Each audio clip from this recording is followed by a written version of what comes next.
आइए, आज हम आपको वंदे मातरम के बारे में बताते हैं।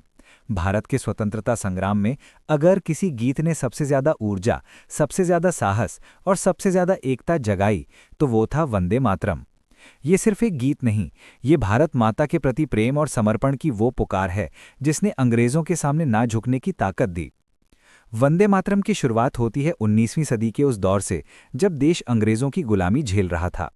बंगाल के महान लेखक और राष्ट्रवादी विचारक बंकिम चंद्र चट्टोपाध्याय अपने देश की हालत देखकर बेचैन थे। वे चाहते थे कि भारत अपने आत्मसम्मान को पहचाने, अपने भीतर छिपी शक्ति को समझे।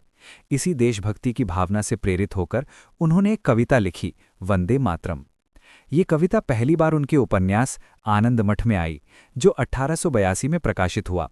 आनंद मठ एक ऐसा उपन्यास था जिसमें देशभक्त साधुओं के माध्यम से बंकिम चंद्र ने भारत माता की पूजा को आज़ादी की लड़ाई से जोड़ा था। वंदे मातरम उस उपन्यास की आत्मा था, वो पुकार जो हर भारतीय को अपने देश के लिए खड़ा होने की ताकत देती थी। धीरे धीरे ये गीत उपन्यास के पन्नों से निकलकर पूरे भारत की आवाज बन गया। 1896 में रवींद्रनाथ टैगोर ने भारतीय राष्ट्रीय कांग्रेस के अधिवेशन में इसे पहली बार स्वरबद्ध करके गाया। उस समय लोगों को लगा जैसे ये सिर्फ गीत नहीं, ये मातृभूमि की पुकार है जो हर दिल में आग जला देती है। देखते ही देखते वंदे मातरम स्वतंत्रता आंदोलन का नारा बन गया। ब्रिटिश शासन इसे खतरनाक मानने लगा, क्योंकि जहां जहां वंदे मातरम के नारे गूंजते थे वहां अंग्रेजी सत्ता कांप उठती थी।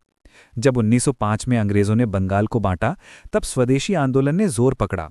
स्कूलों, कॉलेजों, गलियों, सभाओं, हर जगह बस एक ही आवाज गूंजती थी, वंदे मातरम। ये आवाज लोगों को साहस देती थी कि वे विदेशी शासन और विदेशी वस्तियों के खिलाफ खड़े हो सकें।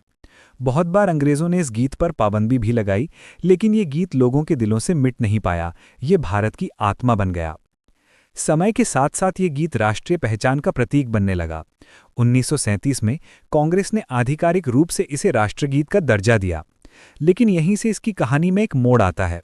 गीत के कुछ हिस्सों में देवी देवताओं के रूपक का इस्तेमाल किया गया था। कुछ मुस्लिम संगठनों ने कहा कि वे उन हिस्सों को नहीं गा सकते, क्योंकि उनके धर्म में किसी देवी या मूर्ति के आगे नमन करना स्वीकार नहीं है। इस मसले पर बहुत विचार विमर्श हुआ और अंत में तय किया गया कि वंदे मातरम के केवल पहले 2 अंतरे ही राष्ट्रगीत के रूप में मान्य होंगे, क्योंकि इन हिस्सों में सिर्फ मातृभूमि यानी धरती माँ की प्रशंसा है, किसी धार्मिक प्रतीक का उल्लेख नहीं। फिर आया 1950, जब हमारा संविधान लागू हुआ।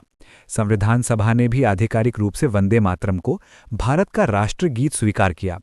इसके बाद ये गीत हर भारतीय के दिल में बस गया और आज़ादी के संघर्ष का प्रतीक बन गया। अब सवाल ये है कि इतना सुंदर और देशभक्ति से भरा गीत आज भी कभी-कभी विवादों में क्यों आ जाता है? दरअसल विवाद 2 कारणों से उठते हैं। पहला, गीत के बाद के हिस्सों में धार्मिक प्रतीकों का उल्लेख होने के कारण। कुछ लोग मानते हैं कि ये गीत किसी धर्म विशेष से जुड़ा दिखता है और सभी धर्मों के लोग इसे पूरी तरह नहीं गा पाते। दूसरा, समय समय पर राजनीतिक बहसें इस गीत को मुद्दा बना देती हैं।